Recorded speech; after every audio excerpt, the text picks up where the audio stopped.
No meio do deserto do Saara, existia uma civilização que respirava ouro no século XI, de pastores para senhores influentes que dominavam a economia local. É a história do poderoso reino de Gana, agora no History to Go, o seu canal de história. A história dos homens no Saara é antiga. Populações ocupam um enorme deserto desde o primeiro milênio antes de Cristo. São povos berberes que vivem de pastoreio e conhecem a localização de oásis e outras áreas isoladas com vegetação e água. Nos meses mais duros e secos, migraram para o Sahel, uma área mais nas beiradas do deserto, onde índices de chuva permitem a agricultura. Nesse momento, faziam trocas com mercadores locais. A jornada pelo Saara é complicada. Além de todas as dificuldades relacionadas à temperatura, que são escaldantes durante o dia e congelantes durante a noite, a travessia envolve pelo menos 14 dias sem nenhuma gota de água próxima. Apenas com o uso de camelos, um animal do Oriente introduzido na África, a conquista e travessia do Saara foi possível. Um desses povos que viviam de pastoreio no ambiente árduo do deserto eram os Soniquês. Os Soniquês ocupavam as regiões entre os rios Níger e Senegal. Os vários ataques que sofriam acabaram organizando politicamente a civilização, que passou a inclusive levantar muros em suas cidades. O nome do reino vem da palavra que era dada ao seu governante, Gana. Gana era literalmente o Senhor do Ouro. Essa região que os Soniquês se instalaram é uma das mais ricas em ouro do mundo, e não tardou para o povo começar a minerar incessantemente essa riqueza. Há uma discussão se Gana era um reino ou um império, mas impérios possuem claras intenções expansionistas, algo que não é reconhecido pela maioria dos estudiosos na área. Esse reino não estava preocupado em aumentar suas terras e conquistar militarmente povos vizinhos. Nem havia tantos povos vizinhos assim. O reino de Gana ficava no deserto. A preocupação era aumentar suas riquezas por meio da mineração e das trocas com vários mercadores.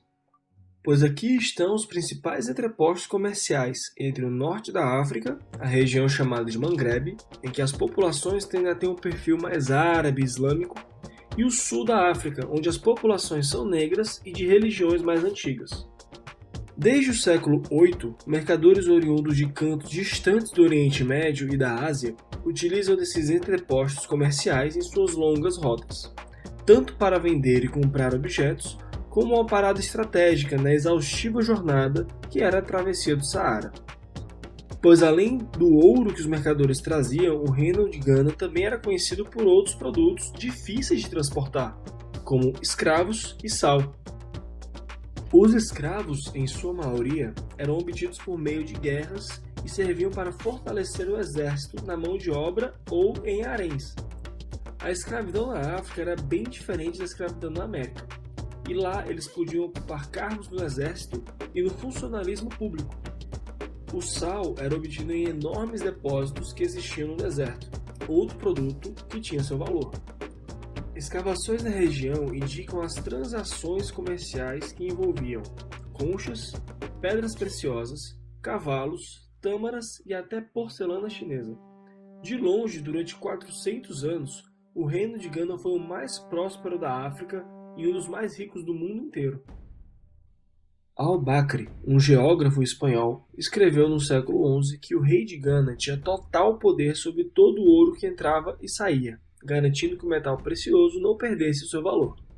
As estimativas são assustadoras.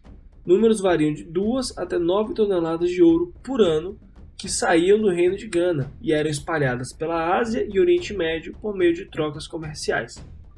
Para se ter uma comparação, no século XVII, a região de Minas Gerais obteve cerca de 1 tonelada de ouro apenas por ano no seu auge, E o ouro brasileiro não teve 4 séculos de história, como assim teve o ganês. A região não era apenas do reino de Gana. Os berberes também eram importantes por ali. Os nômades de aparência moura controlavam as rotas comerciais e os oásis tão importantes para a travessia.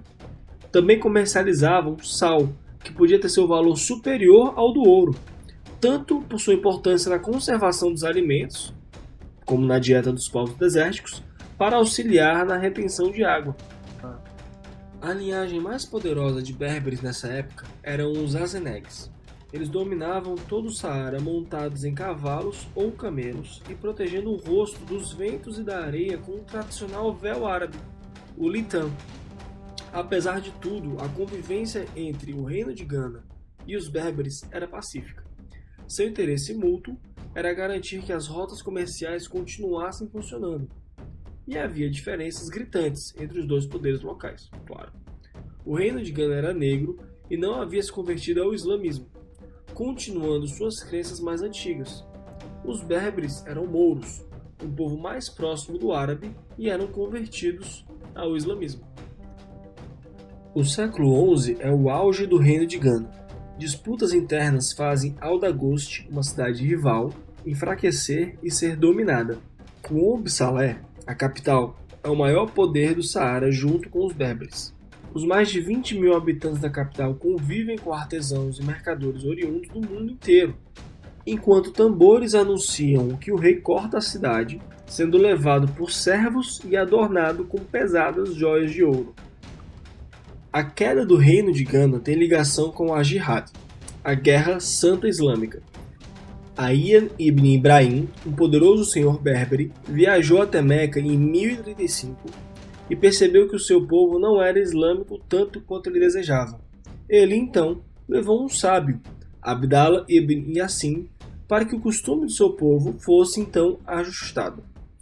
Muitos foram insatisfeitos com esses ajustes, e após a morte do senhor berbere, Yassin foi expulso junto com seus seguidores. Eles formaram uma nova coalizão, os Almorávidas, e depois se fortaleceram para derrotar os Azeneques. Logo após conseguirem derrotar os Azeneques, começaram uma guerra com o reino de Gana. Houve assim um enfraquecimento dos ganeses, que logo seriam conquistados pelos Sossos no século XIII. Os Sossos, os Songais e os Males disputaram o poder na região dos séculos seguintes, mas isso já é outro vídeo. O povo soniquê ainda vive espalhado pelos atuais Mali, Mauritânia, Senegal e Gâmbia.